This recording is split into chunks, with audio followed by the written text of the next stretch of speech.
Today, we're diving into a really fascinating and honestly urgent question.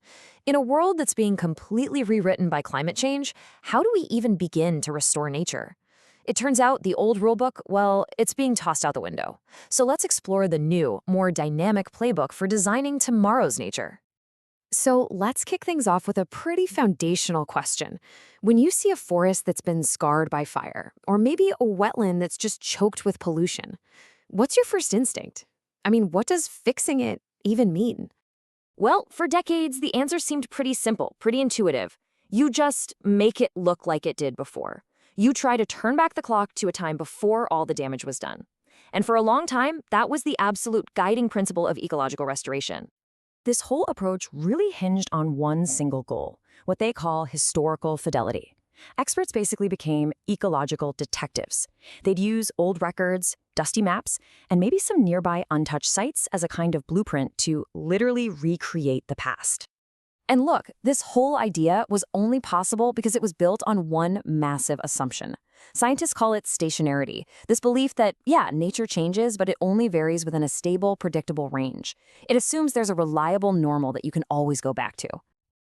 But here's the thing, that fundamental belief, it's not just being challenged anymore. The world is being rewritten by climate change, and that old blueprint, it's failing big time.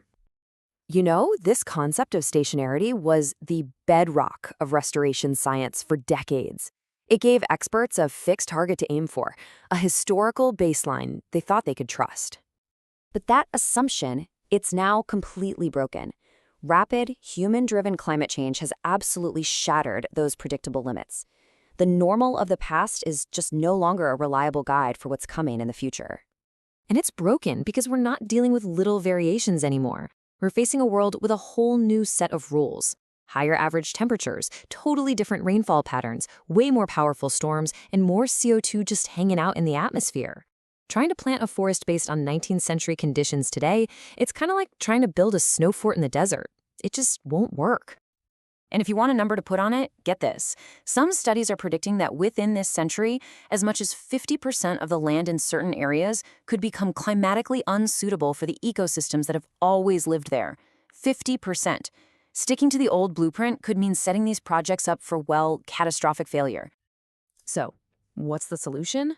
Well, it requires a huge paradigm shift, a whole new playbook. We've got to move away from just restoring the past and start designing for the future. And that means shifting our focus from structure to function. So let's break that down. The old goal was all about structure, getting the exact mix of species right, creating this perfect static snapshot of the past. The new goal? It's all about function. It's about reviving natural processes like water flow and nutrient cycling, building resilience for the future, and enabling a dynamic system that can actually adapt on its own.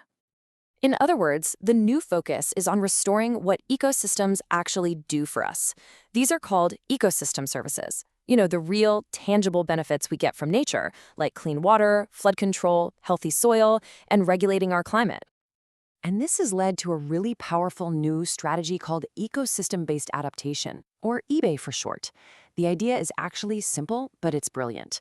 Use nature's own processes to help us adapt to climate change.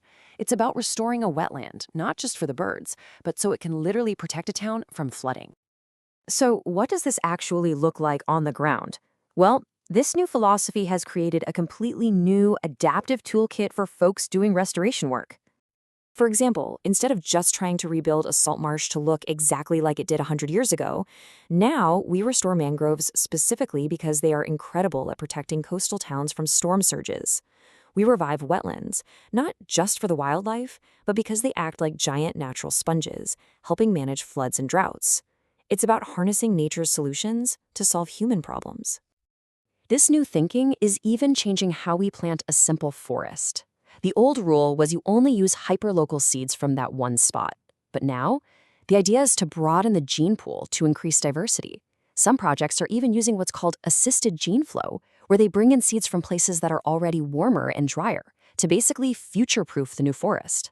And in some cases, they might even create what are called neonative ecosystems, brand new combinations of native species that are better suited for the climate of tomorrow. All of this leads to a pretty profound shift in how we see our role in the natural world.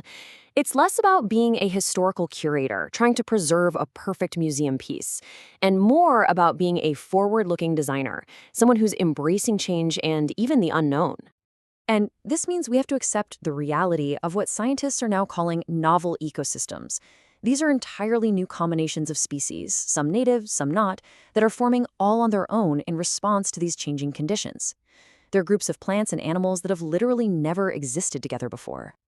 The old preservationist instinct might be to look at these new systems and see them as degraded and think we have to get rid of them. But the pragmatic, forward-looking approach is totally different. The new goal is to accept that change is happening and to gently guide these new systems so they can still provide those vital functions and services we all depend on.